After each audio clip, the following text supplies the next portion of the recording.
জামাতের আহ্বানে সাড়া না দিয়ে বিরাট ভুল করছে বিএনপি এবং ডক্টর ইউনূসের কাছে অনুনয় বিনয় করছে বিএনপি ব্যর্থ হয়ে।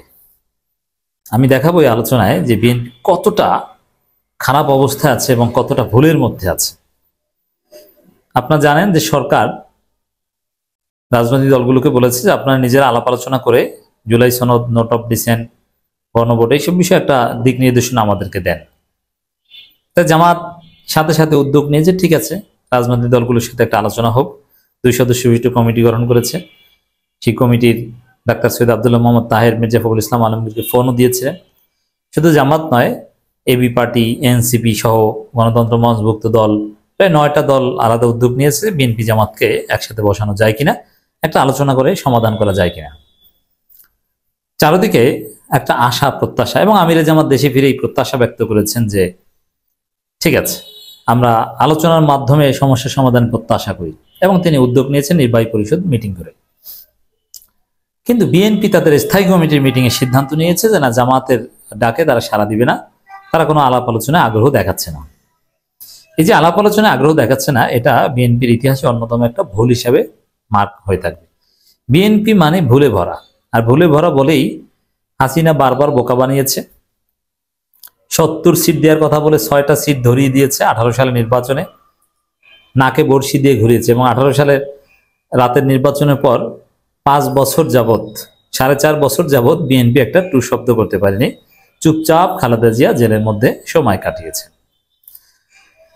তো এই জায়গায় ভুল মানে বিএনপি, বিএনপি মানে ভুল।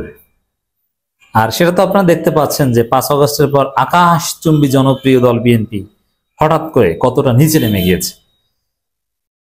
ডাকসু জাকসু রাকসু চাকসুতে কি করুণ পরিস্থিতি, করুণ পরিণতি। তো দর্শক, এই জায়গায় জামাতের আহ্বানে সাড়া দিবে না, এটা একটা মারাত্মক ভুল। এটা স্থায়ী কমিটির সিদ্ধান্ত, কিন্তু ঐতিহাসিক ভুল। ভুলে ভুলে জীবন ভরা, সেই আসিফের গান গাওয়া দরকার এখন বিএনপির স্থায়ী কমিটির সদস্যদের। ভুলে ভুলে জীবনটা শেষ, ভুল করেছি। তো এখানে কি উচিত ছিল? আলোচনা সফল হোক না হোক, গণতান্ত্রিক দল আলোচনা সবসময় আগ্রহ বোধ করবে, এটা স্বাভাবিক। ঠিক আছে, আলোচনায় বসলে তো আর অসুবিধা নেই। মুখ দেখাদেখি হলে দূরত্ব কমবে, সালাম বিনিময় কোলাকুলি হলেও তো কিছুটা মানুষ আশাবাদী হয় যে না, যেমন বাস্তবতা এটা যে বিএনপি জামাত যদি কোথাও একত্রে বসে কোলাকুলি করে, মিষ্টি খাওয়াই দেয়, যেমন নয়াদিগন্তের প্রতিষ্ঠা বার্ষিকীতে আপনারা দেখেছেন মির্জা ফখরুল জামাতের নায়েবে আমির অধ্যাপক মুজিবুর রহমানকে মিষ্টি খাওয়াই দিয়েছেন, এতে মানুষ প্রশংসা করেছে।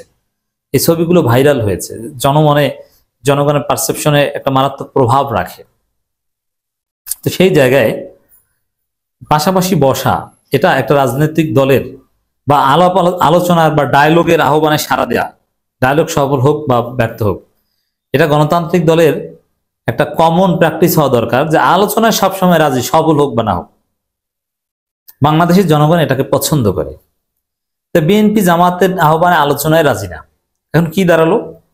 মানুষ বিএনপিকে মনে করছে অগণতান্ত্রিক, তারা ডায়লগে বিশ্বাস করে না, তারা শান্তিপূর্ণ পিসফুল রেজলিউশনে বিশ্বাস করে না। আর জামাত সব জায়গায় আছে, অলরাউন্ডার। আলোচনা প্রস্তাবও দিয়েছে জামাত, উদ্যোগ নিয়েছে জামাত, রাজপথেও আছে জামাত, মানে জামাত অলরাউন্ডার, স্মার্ট। আর বিএনপি আলোচনায় রাজি না। আপনি তো বিচ্ছিন্ন হয়ে পড়ছেন, আপনি তো বিচ্ছিন্নতাবাদী হয়ে পড়ছেন, আলোচনায় রাজি না। একটা গণতন্ত্র দেখেন, বিএনপির 2টা সংকট, একটা হচ্ছে গণতন্ত্রের একটা কমন প্র্যাকটিস যে আলোচনা বা ডায়লগে রাজি হবে, তো বিএনপি আলোচনায় রাজি না, মানে বিএনপি অগণতান্ত্রিক শক্তি। এক, দ্বিতীয় হচ্ছে ইটস ভেরি সিগনিফিক্যান্ট যে গণতন্ত্রের সবচাইতে পিওরেস্ট এবং ডিরেক্ট ফর্ম হচ্ছে গণভোট। সরাসরি প্রত্যেক মানুষ, প্রত্যেক ভোটার এক একজন এমপি, দিস ইজ কল্ড গণভোট। সেই গণভোটের বিরোধিতা করছে বিএনপি। গণতান্ত্রিক কোন চরিত্র অবশিষ্ট থাকে, গণতন্ত্রের বিশ্বাস করে যদি কেউ গণভোটের অস্বীকার করে, এর চাইতে খারাপ, এর চাইতে মুনাফেক আর হতে পারে না। বিএনপি 2টা ভয়ানক ক্রাইসিসে পড়েছে। একদিকে বলে আমরা গণতান্ত্রিক দল, আবার বলে লিবারেল ডেমোক্রেটিক পার্টি, আবার তারা গণভোট অস্বীকার করে, আবার ডায়লগে বসতে রাজি না। এই যে ভুল বিএনপির, এই ভুলের মাসুল বিএনপিকে দিতে হবে। তো সরকার কিন্তু বলে দিয়েছে যে আমরা সরকার সব চেষ্টা করেছি, পারেনি, এখন আপনারা নিজেরা বসেন। তারপরেও বিএনপি কি, স্থায়ী কমিটি কি সিদ্ধান্ত হচ্ছে, জামাতের ডাকে সাড়া দেবে না, কিন্তু সরকারের সাথে সুসম্পর্ক রাখবো, সরকারের সাথে দূরত্ব রাখবে না। সরকারকে আপনি মুনাফিক বলছেন, আপনি প্রতারক বলছেন, এখন আবার বলেন সুসম্পর্ক রাখবেন। লজ্জা শরম নাই? সরকার আপনাকে ঘাট ধাক্কা দিয়ে বের করে দিয়েছে যে আমরা তো পারলাম না, তোরা যা, এখন একত্রে বসে দেখ সিদ্ধান্ত নিতে পারো কিনা।